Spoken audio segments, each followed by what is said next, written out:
Hello, and welcome to the Community IT Innovators Technology Topics Podcast, where we discuss nonprofit technology, cybersecurity, tech project implementation, strategic planning, and nonprofit IT careers.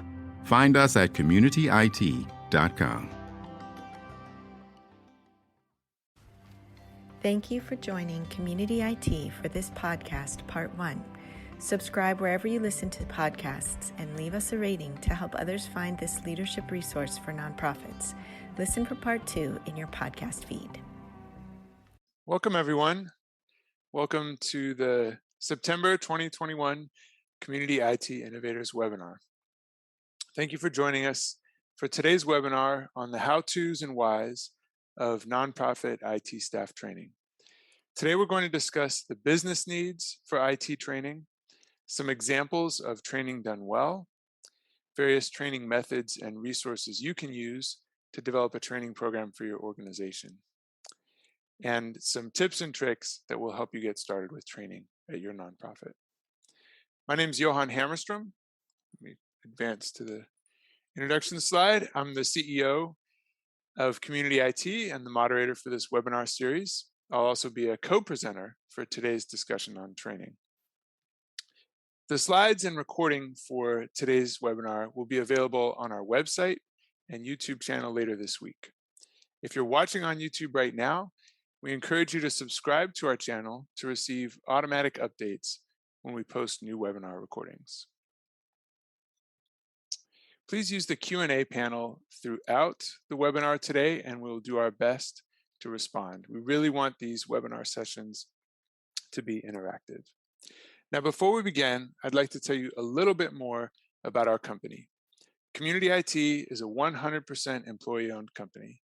Our team of 38 staff is dedicated to helping nonprofit organizations advance their missions through the effective use of technology.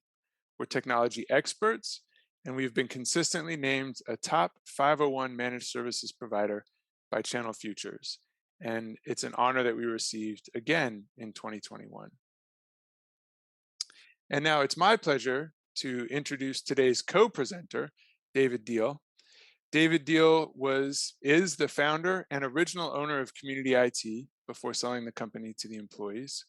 He's the current chair of the Community IT board, and at least, I don't know if anybody else, if Dave realizes this, but I consider him to be the lifetime CEO emeritus of Community IT. David Deal Johan, I'll just say that's another word, I think, for CEO 1.0, and I highly recommend the 2.0 upgrade. Oh, thank you. Thank you. I appreciate it.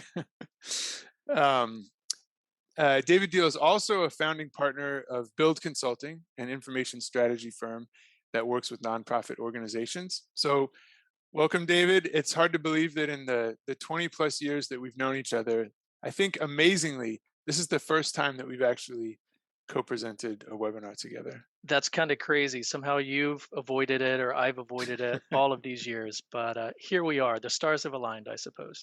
We couldn't avoid it any longer. So Dave, could you tell us a little bit more about Build Consulting and your role at Build? Sure thing. As one of the founding partners at Build, there were 4 of us who had careers in the nonprofit technology space. And we really wanted to work with nonprofits on technology strategy specifically. So Build is heavily invested in the nonprofit space. We exclusively work with nonprofits, generally mid-sized and large nonprofits across the US and Canada. Our engagements are strategic. We help our clients make strategic technology decisions, from comprehensive technology roadmaps to software selections of systems like CRM, ERP, digital engagement, program management, grant management, and more. And our approach is really a collaborative approach. It's not about us choosing technology for you. It's about empowering you to make good technology decisions and to effectively do the things that support good adoption, strong adoption of the technology tools that you choose. Great, thank you for that introduction. And I think that's a good lead into today's topic. Adopting technology tools is an essential part to implementing technology to IT itself. And training plays an important role in technology adoption. So that's what we're going to talk about today. There's four main topics that we're going to be discussing. The first is talking about training needs. What are some of the business needs that lead to organizations requiring training for their staff, or thinking about training their staff? What does it look like to do training well? I think training maybe is something that hopefully many of you are here today because you understand the need for training, but training, it can be somewhat elusive, IT training in particular. So we're going to talk about that, some examples of where we've seen training done well.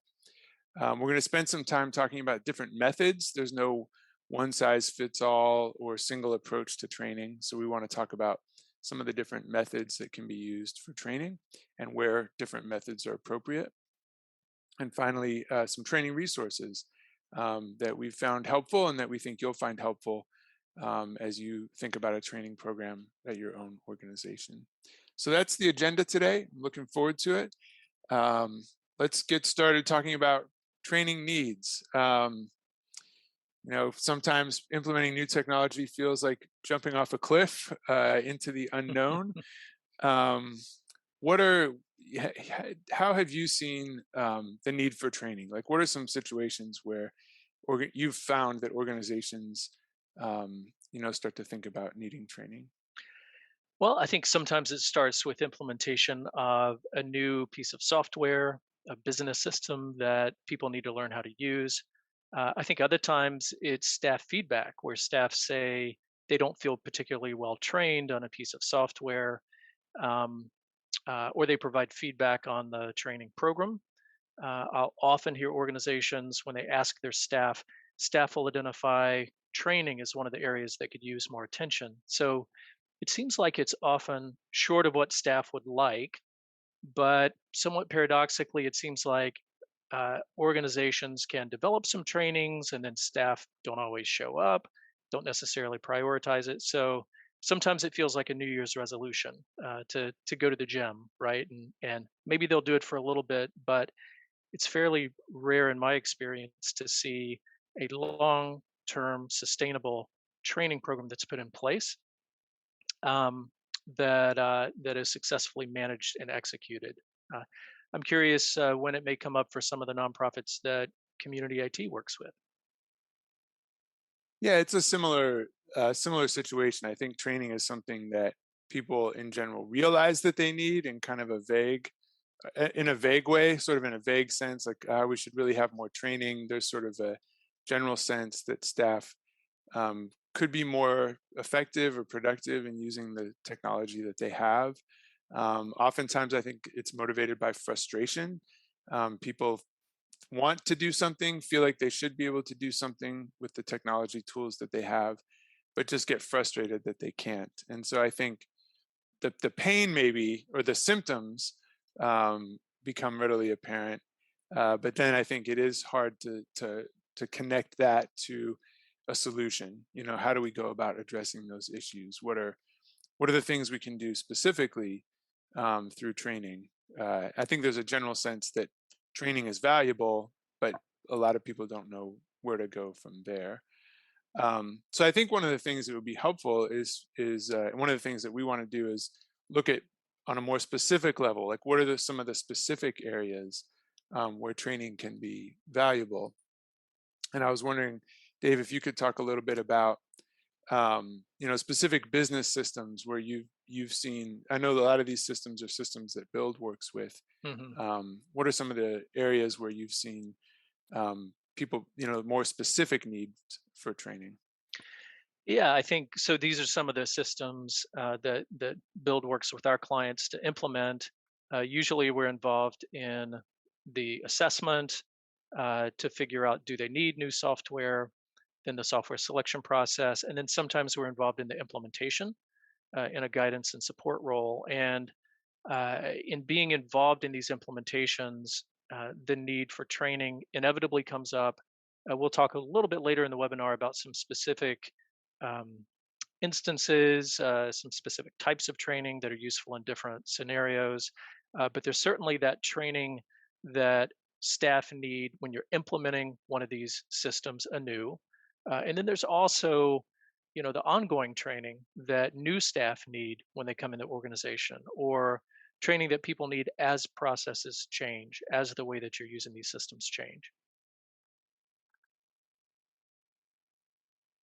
Yeah, so specific training for specific business systems can sometimes be easy to recognize, or is it sounds like it's prompted by specific events, that affect one or more teams in the organization. It is, and I think business system training upon implementation of a new system is the easiest training to, like, everyone gets it, including the organization leadership. They get that, okay, people are going to need training. So in some ways, this is the easiest training to convince an organization that they need. Some more difficult trainings are kind of that ongoing training. What does it look like as we bring new staff on, as we continue to train existing staff? And I think, so it's a little bit of a harder case to make for those trainings. And one of the examples of training programs that are like that is really cybersecurity. Hmm. And I did want to thank you for that segue. I did want to throw you a little bit of a curveball, because a thought just occurred to me. We didn't discuss this ahead of time, but what about in cases where a business system was implemented, but there was no training done? So, Mm. maybe it's a year or two later, they got off on the wrong foot. They made a bad first impression with this system. Is it a lost cause? Like, can you go back and do the training, after the fact? It's staff morale and staff sentiment towards the system is extremely important. Like, you can have the best technology, but if people had a really poor experience of the implementation, then you're fighting an uphill battle. I'm not going to say it never works to try to re-implement or uh, kind of retrain people on that system.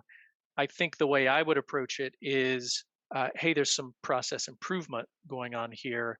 And as part of that process improvement, you look at how to use the system more effectively, and then you launch it from that perspective. Hey, it's process changes, and that gives you a reason to also figure out how to use the software more effectively. It's not just kind of focused on retraining on the same thing that failed before, I guess.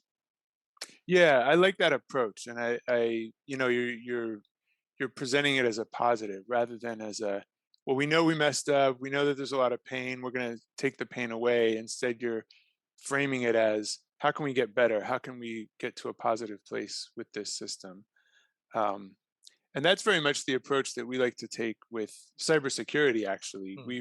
we've found that sort of fear-based and pain-based motivation around cybersecurity is rarely effective over a long period of time. And to do cybersecurity well really requires an ongoing long-term commitment by the organization. So we also like to sort of emphasize cybersecurity as a positive. Here's how you can protect your organization, the mission that you're working to accomplish. Here's some things that'll really safeguard your organization and the work that you're doing. So cybersecurity, I think, is finally something that's on most people's minds. I know um, we read weekly of hacks and breaches. There was some very high profile cybersecurity incidents earlier this year, the pipeline hacking, for example.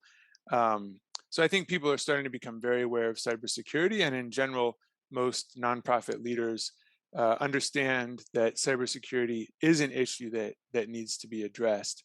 We're actually starting to see it more and more with cyber liability insurance, where that's an area that has undergone kind of a revolution over the last 2 or 3 years. And my understanding is that in 2020, claims exceeded premiums. Basically, for cyber liability insurance policies, the companies had to pay out more than they were taking in, and it's kind of a wake up call for the industry. And we've actually seen this year many of the organizations that we work with, they're now having to attest all kinds of cyber security protections, multi-factor authentication, logging. They have to verify that they have these things in place. And if they don't, in some cases, the premiums are 10 times more expensive. In other cases, they're not getting coverage at all. So we're starting to see a lot of pressure from external parties like insurance companies to really push for cybersecurity. And we like to think of that the main protection against cybersecurity incidents is what we call the human firewall. So oftentimes organizations will think, well, I need to buy a lot of fancy, expensive technology to protect myself, when in reality, the best protection is training staff, developing and nurturing a security culture within the organization, and then training staff on good security processes. Um, so like I mentioned, multi-factor authentication is a protection that is starting to become a requirement for a lot of organizations. And generally speaking, it's important to do training around multi-factor, just to kind of explain the concept, how it works, and then you can also do specific training around how to use it. But that's an area where there's a need, and the need can be leveraged to deliver a training that can then be broadened in scope. The premise can be multi-factor authentication, but you can start to touch on other cybersecurity training issues, and pivot into more of a sort of general security training. And then there's also specific cybersecurity training with these fake phishing campaigns, which we'll come back to that because we have a specific example we want to share on an organization that used that to great effect. Well, I like how you framed cybersecurity training as a positive, not a fear-based approach. I'll definitely have to add that to my toolkit. I like that a lot. And I agree, whatever organizations have been doing for cybersecurity, it's not enough. It's just, I think there's an education effort underway that cybersecurity is not just something that the IT team looks after, it's something that's everyone's responsibility. Yeah. And then you can also, and probably should, do some training around basic productivity. And I think this can be an interesting area because your staff may be at a kind of a wide range of abilities. Some staff may not need training in many of these areas, but I think we found that many staff do. Email, even though it's a solution that people are familiar with, we've all been using email for 20, 25 years. Most organizations are either using Outlook with Office 365 as their email solution, or they're using Gmail as part of Google Workspaces. And don't underestimate the difficulties of going from one to the other. And we've supported plenty of nonprofit staff who came from a Gmail background, and it took them a while to sort of figure out how to use Outlook, and vice versa. They have sort of different paradigms for how they manage email. So just some basic training in that area could be really helpful. We really saw over the course of the pandemic, and I think we all of us recognize this, the rise in real-time collaboration tools like Teams, Microsoft Teams, or Slack, as well as video communication tools like Teams as well, or Zoom.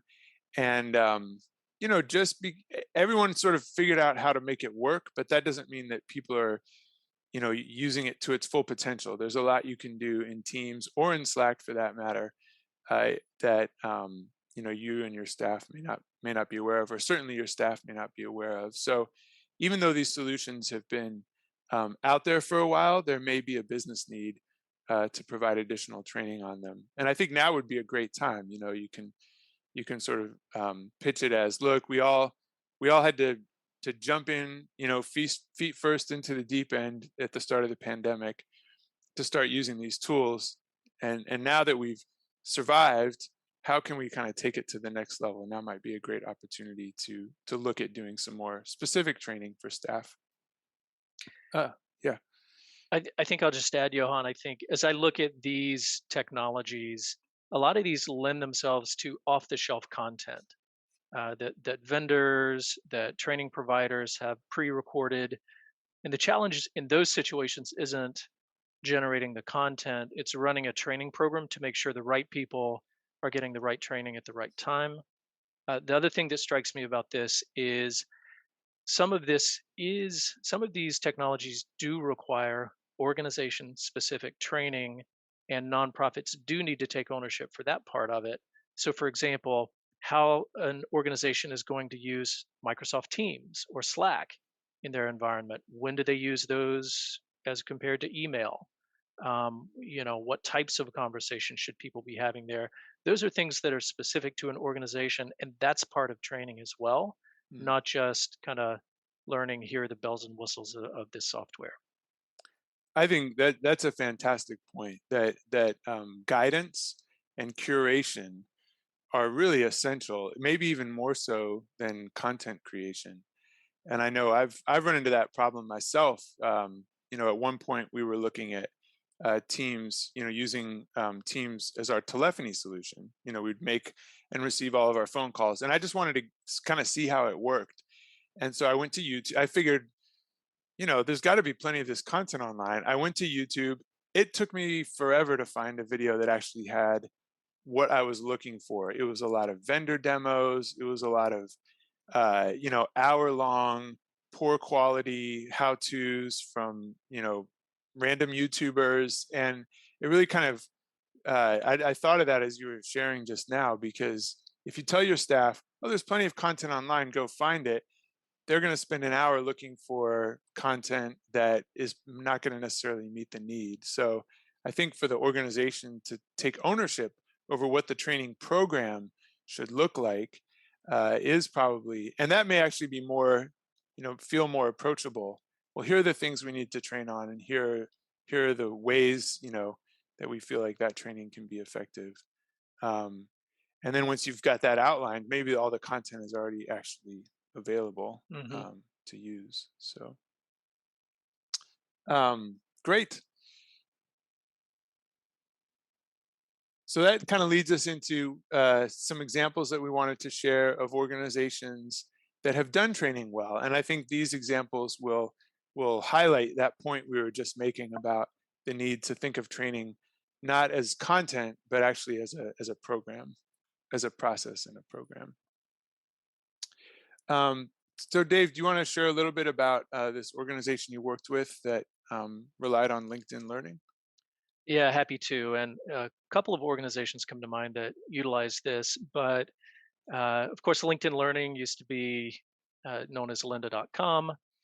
Um, and the way that we use that at the organizations was to think about, first of all, different levels of digital literacy of staff, and then to develop lists of courses and content that was appropriate for those different levels. So we tried to think about levels of digital literacy, who used what software and which jobs. And then LinkedIn Learning was a great way to provide pre-recorded content that we simply had to curate. What was the right content for the right people. Um, and that organization, one of the organizations, set an expectation that they wanted staff to complete 1 hour a month of training. And then HR would track it, and the executive director would get reports on it. And honestly, what made that work, number one, some staff had interest in doing this, not all staff. But number two, that reporting happened, and the executive director showed an interest in it. And it was discussed with people if they weren't doing the training program. So, nothing says this is important like leadership paying attention to it. So that program, we ran that for about a year, and the purpose was just to increase the general digital literacy of staff in different positions with different software. So I think that worked pretty well. And the nice thing about that is it provides the content, and it provides the tools to monitor the use of that content as well. So you can easily see who's progressing through that program. That's great. I think you can't overemphasize the importance of executives and leadership support, of IT initiatives and training especially. I mean, I think we're all familiar with examples of leaders who don't participate in the training program and the silent signals, that sends to the rest of the organization about, how important or valuable it is. So it's a great example. We've I alluded to this earlier, but we've been able to use training on multi-factor authentication. So when we enable and set up multi-factor and single sign-on for our clients, we use the training as an opportunity to talk more broadly about cybersecurity in general. So, the organization and the staff who come to the training, they're coming for a specific training on how to use multi-factor authentication and the steps they have to go through to enroll in multi-factor. But then we're framing that how-to in a larger context, and that allows us to provide some additional training around security. It's out of the scope of this webinar and some of the other webinars that we've done this year. One of the things we talk about in cybersecurity is knowing who your adversaries are, and that really developing a strong security posture and security mindset depends on you knowing who your adversaries are. So we've been able to use these multi-factor authentication trainings as an opportunity to get the staff at the organization to think about who's targeting your organization. Are they opposed to your mission and they're trying to harvest information? Are they cyber criminals and they're trying to steal money and resources from you? Who do you think is coming after you? And the organizations that have allowed us to kind of expand the scope of the training, we were able to kind of sneak in a broader cybersecurity training under the guise of a simple sort of multi-factor authentication training. But it helps to raise security awareness, which is also one of the things that you experienced at another client with your fake phishing campaigns. Yes. One client, a few clients have implemented Wombat, which was acquired by Proofpoint. So Proofpoint has a few tools that are helpful in staff training around cybersecurity. One of them is an assessment that can be assigned to staff to help you figure out where does staff need the training, first of all.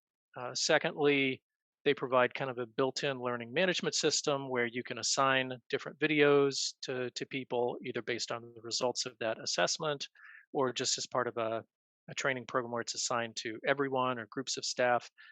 And then also they support things like fake phishing attempts where you can see who clicked on the link in the email, and it can immediately take them to a training video on why they shouldn't do that. So I found tools like that to be very helpful at clients. And then at one client that had been doing that for a while, we felt like we needed to kind of shake it up a little bit, make sure we were keeping people's interests. So we worked with Joshua Pesce of Roundtable Technologies. Shout out to Joshua if he's listening today. And brought him in, and he did a great sort of in-person session with all of the staff. There was some gamification involved, and that was a helpful way to kind of keep it fresh and present things from a different angle as a way to keep staff engaged in this topic. Yeah, I think keeping it fresh, presenting things from a different angle is definitely getting staff excited for the training, coming into it with enthusiasm are all important. I think something that all of these examples have in common in terms of making training successful. And I think you all at Community IT, Johan, have used some cybersecurity training programs other than Proofpoint, and I think you mentioned one or two of those when we were speaking earlier. Any of those you would recommend? Yeah, we've used one called Know Before, which does a similar, provides a similar function as Wombat Proofpoint, in that you can set up ongoing campaigns and you can have them in increasing level of difficulty, so they can start off with very obvious emails that are just sort of obviously fake phishing campaigns, and then sort of ratchet up the sophistication so they start to appear more and more realistic. And you can kind of use that to measure your the readiness of staff. And then they also pair that with training videos. So if you both, you can just set up a training program and have people kind of go through the program to watch videos. So it's kind of a pre-built LMS sort of functionality, which we'll talk about later. And then you can also, staff who click and who fail the test can be required to watch, a video, just kind of informing them as to, why they would have gotten phished if they had clicked on the link. So Know Before has been helpful. There's a few others like Fishline, I think, from Barracuda that provide similar functionality.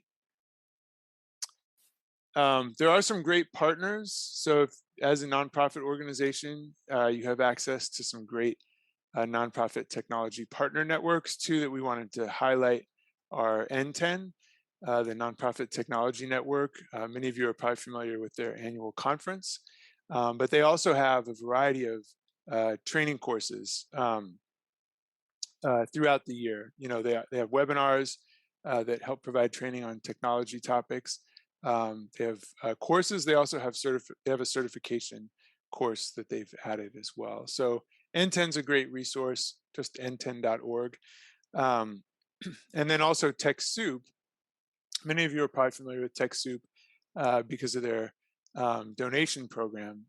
Particularly Microsoft and Adobe products are available for nonprofit organizations at deep discounts on the TechSoup website. But they also have a pretty robust training, basically sort of online courses. They have multi-week courses that you can take. Some of those are geared towards technologists at the organization, and some of them are geared towards non-technology staff. So TechSoup is also a great resource, and we've partnered with them to offer. They offer a multi-week sort of cybersecurity training course. They had a 100 level. They've recently added a 200 level. So it's a good place to get more information about doing training. Thank you for joining Community IT for this podcast, Part 1. Subscribe wherever you listen to podcasts and leave us a rating to help others find this leadership resource for nonprofits. Listen for Part 2 in your podcast feed. Community IT does these free webinars and podcasts for our community, and we love sharing our knowledge and experience. If you have more questions or are having trouble with your IT at your nonprofit, please get in touch with us on our website, www.communityit.com, so we can start a conversation or schedule an assessment. Downloading any of our free resources there will get you signed up for our webinar reminders, and you can attend our next webinar in real time and ask our experts your own questions. If you love podcasts, please subscribe and leave us a rating to help others find this leadership resource for nonprofits.